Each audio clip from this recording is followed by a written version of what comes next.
నమస్తే, నేను సిరి. ఏదైతే అల్లు అర్జున్ గారి అరెస్ట్ తర్వాత చిరంజీవి గారిని ఇంకా నాగబాబు గారిని కలిసిన లాగానే అల్లు అర్జున్ గారు ఇప్పుడు పవన్ కళ్యాణ్ గారిని కూడా కలుస్తున్నారు అని చెప్పేసి అయితే ఒక వార్త హల్చల్ అవుతుంది, సోషల్ మీడియాలో వైరల్ అవుతుంది.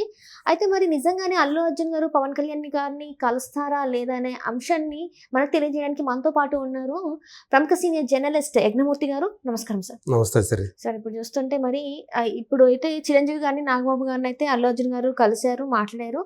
అండ్ ఇప్పుడు పవన్ కళ్యాణ్ గారిని కలవబోతున్నట్టు మరి వార్తలు అయితే వస్తున్నాయి. ఇందులో ఎంతవరకు వాస్తవం ఉంది సార్? మనం చూస్తే అంటే ఆ రెండు కుటుంబాల మధ్య ఉన్నటువంటి అనుబంధం ఏంటో మనందరికీ తెలుసు. అల్లు అరవింద్ గారి సోదరి చెల్లెల్ని సురేఖ గారిని చిరంజీవి గారు వివాహం చేసుకున్నారు. సో అట్లా ఆ రెండు కుటుంబాలు అంటే స్వయాన చిరంజీవి, అల్లు అరవింద్ బావమరుదులు. సో ఒకరు హీరోగా స్టార్గా, ఇంకొకరు స్టార్ ప్రొడ్యూసర్గా ఎదగటంలో వాళ్ళిద్దరూ కూడా పరస్పరం ఒకరికొకరు సహకరించుకుంటూ వచ్చారు. ఈ తరానికి తెలియకపోవచ్చు కానీ మాకు అంటే మేము దాదాపు 25 ఏళ్ళ నుంచి పైనుంచే చూస్తూ ఉన్నాం. నా ముందు తరానికి కూడా సో వాళ్ళిద్దరి మధ్య ఉన్నటువంటి అనుబంధం ఎలాంటిదో చెన్నై నుంచి చూసిన వాళ్ళకి బాగా తెలుసు. వాడు ఒకరినొకరు ఎలా సపోర్ట్ చేసుకుంటూ వచ్చారో. చిరంజీవి గారికి ఒక అవకాశాలు కల్పించడంలో ఈయనంత తాపత్రయపడ్డారు అరవింద్ చాలామందికి తెలుసు అనమాట. అంటే చెన్నైలో ఉన్న వాళ్ళకి అక్కడి నుంచి ఇక్కడికి వచ్చిన వాళ్ళకి బాగా తెలుసు. సో అలాగే ఈయన అప్పటికే చిరంజీవి గారు హీరో కాకముందే ప్రొడ్యూసర్ అల్లు అరవింద్. ఆయన ఒక లెజెండరీ కమెడియన్ అయినటువంటి అల్లు రామలింగ గారికి కుమారుడు. సో అప్పటికే గీతా ఆర్ట్స్ అనే సంస్థ ఉంది. సో అయితే ఈయన హీరో అయ్యే టైంకి ఆయన తీసింది 2-3 సినిమాలే.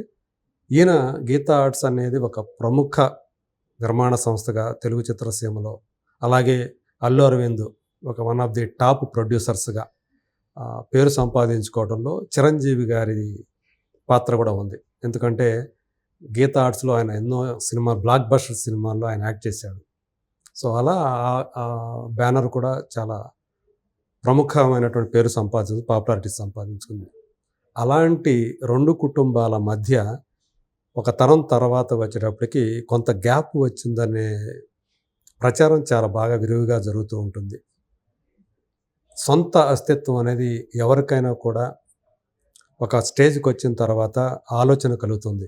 సో ఇప్పుడు దాకా మనం ఒకరి పేరుతో సంపాదించుకున్నాం, ఒకరి పంచన ఉన్నాం. ఇక మనకంటూ సొంత అస్తిత్వం, మనకంటూ సొంత గుర్తింపు కల్పించుకోవాలి, తెచ్చుకోవాలి అనే పట్టుదల ప్రతి ఒక్కరికి ఉంటుంది. అల్లు అర్జున్ లాంటి ఒక హీరోకి, ఒక స్టార్కి ఇంకా కొంచెం ఎక్కువ ఉండొచ్చు. ఎందుకంటే ఇప్పుడు దాకా తను అల్లు అరవింద్, చిరంజీవి అనే రెండు దిగ్గజాల ఆ నీడన పెరిగి వచ్చినటువంటి వ్యక్తి.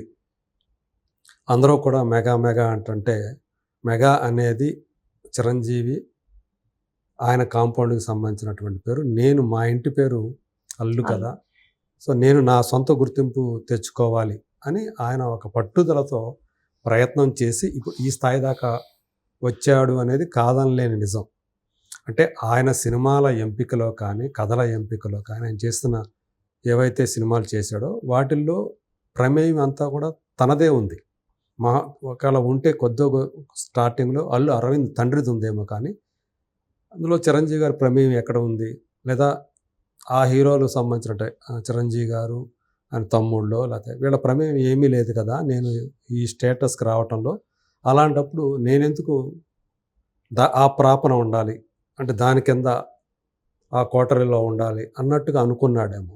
అందుకని తను సొంతంగా ప్రయత్నం చేసుకుంటే కష్టపడి దానికోసం చిరంజీవి గారు అప్పుడు ఎంతగా కష్టపడ్డారో ఆ స్థాయిలో కాకపోయినప్పటికీ కూడా ఈయన చాలా శ్రమించాడు. యాక్షన్ సీక్వెన్సుల్లో, డ్యాన్సుల్లో తను రిస్క్ చేసుకొని అనేక సందర్భాల్లో ఆయన కాళ్ళు బెణికిన సందర్భాలు ఉన్నాయి, మోకాళ్ళు కొట్టుకుపోయిన సందర్భాలు ఉన్నాయి, గాయపడిన సందర్భాలు ఉన్నాయి. చేసేటప్పుడు డ్యాన్సులు చేసేటప్పుడు సో ఆ డ్యాన్స్ మూమెంట్స్లో ఎంత క్లిష్టమైన చేస్తాడో తెలుసు కదా. అలాంటి సందర్భాల్లో చాలాసార్లు మోకాళ్ళకి దెబ్బలు తగిలాయి, కట్టుతోనే చేశాడంట. వరుడు సినిమాలో ఏదైతే సాంగ్ చేతులు విరిగి అట్లా దానికి ఒక డిజైన్ లాగా వేయించుకొని కట్టు తెలియద్దు అని చెప్పేసి అలా కూడా చేశారంట తను. అలాగే యాక్షన్ సీక్వెన్స్లు చేసినప్పుడు సో ఇదంతా తన కష్టమే. తన స్వయం కృషి, తన కష్టార్జితం, ఇప్పుడు వచ్చిన పేరంతా కూడా పేరు అవును. ప్రకథలు తన కష్టార్జితం. తనకి ఈరోజు వచ్చిన ఇంత fan following, fan base north బెల్ట్లో అల్లు అర్జున్కి ఎంత వచ్చిందంటే అదంతా తన స్వయం కృషి అనుకోవాలి. సో అలాంటప్పుడు ఎందుకు వీళ్ళ ఇది ఉండాలనేది అతనిది. సో ఇప్పుడు చూస్తే తను అరెస్ట్ అయినప్పుడు ఆ సందర్భంలో చిరంజీవి గారు, నాగబాబు గారు వచ్చి కలిశారు. అదే టైంలో పవన్ కళ్యాణ్ కూడా వస్తారు, ఆయన హైదరాబాద్కు బయలుదేరారు, గన్నవరం నుంచి బయలుదేరి వస్తున్నారు హైదరాబాదు, ఆయన కూడా అల్లు అర్జున్ని కలుస్తారు అన్నట్టుగా అప్పుడు వినిపించింది. ఆయన ఉప ముఖ్యమంత్రి హోదాలో ఉన్నారు. ఆయన స్టేచర్ ఏంటో అందరికీ తెలిసిందే. పవర్ స్టార్గా ఆయనకు ఉన్నటువంటి ఆ ఫ్యాన్ బేసు, ఫ్యాన్ ఫాలోయింగ్ తెలిసిందే. సో ఖచ్చితంగా ఆయనైతే వెళ్ళి పరామర్శించే అవకాశం లేదని చాలామంది అప్పుడే అనుకున్నారు. అదే జరిగింది. మళ్ళీ ఆయన తిరిగి వెళ్ళిపోయారు. సో ఈరోజు మళ్ళీ పవన్ కళ్యాణ్ గారిని అల్లు అర్జున్ కలవబోతున్నారు అనేది మళ్ళీ విస్తృతంగా ప్రచారంలోకి వచ్చింది. ఈరోజు ఉదయం పూట ద్రౌపది ముర్ము గారు, అంటే గౌరవనీయ రాష్ట్రపతి, ఆమె మంగళగిరి ఎయిమ్స్లోని మొట్టమొదటి స్నాతకోత్సవానికి ముఖ్య అతిథిగా హాజరయ్యారు, ప్రసంగించారు, అయిపోయింది కూడా అది. ఆమెని గన్నవరం ఎయిర్పోర్ట్లో రిసీవ్ చేసుకున్న వారిలో ముఖ్యమంత్రి చంద్రబాబు నాయుడు గారితో పాటు ఉప ముఖ్యమంత్రి అయినటువంటి పవన్ కళ్యాణ్ గారు కూడా ఉన్నారు. ఆయన ఆమెను రిసీవ్ చేసుకున్న తర్వాత అక్కడి నుంచి హైదరాబాద్కి వచ్చారు ఆయన.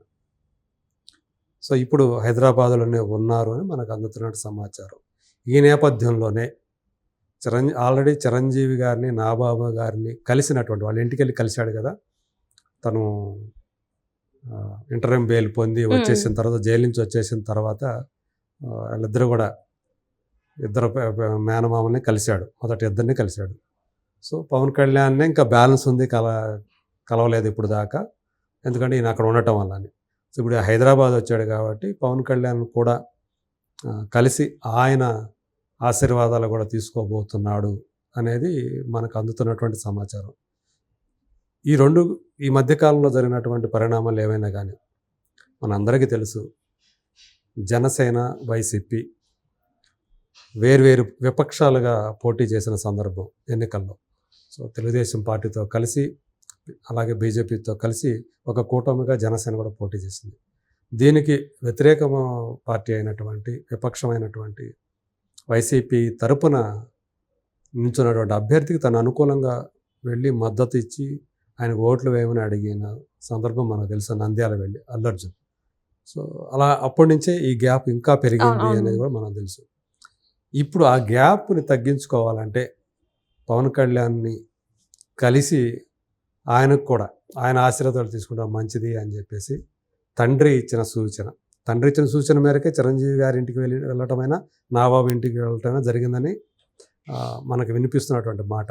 అది నిజమా కాదని పక్కన పెడితే అది ఎక్కువ ప్రచారంలో ఉంది. ఇప్పుడు అదే తండ్రి మాట ప్రకారం హైదరాబాద్కు వచ్చినటువంటి పవన్ కళ్యాణ్ని అల్లు అర్జున్ కలవబోతున్నాడు అనేది బాగా విస్తృతంగా ప్రజెంట్ వినిపిస్తూ ఉంది. నిజంగా ఆయన కలిస్తే కనుక చాలా వరకు వాళ్ళ మధ్య ఉన్నటువంటి దూరం ఏదైతే ఉందో అది కొంచెం తగ్గే అవకాశం ఉంది.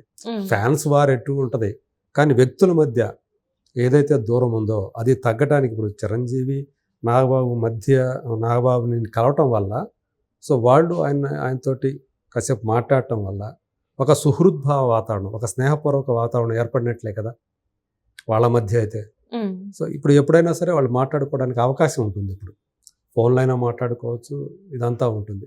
రేపొద్దు నాగబాబు దృష్టి అల్లు అర్జున్కి సంబంధించి మారే అవకాశం కూడా ఉంటుంది.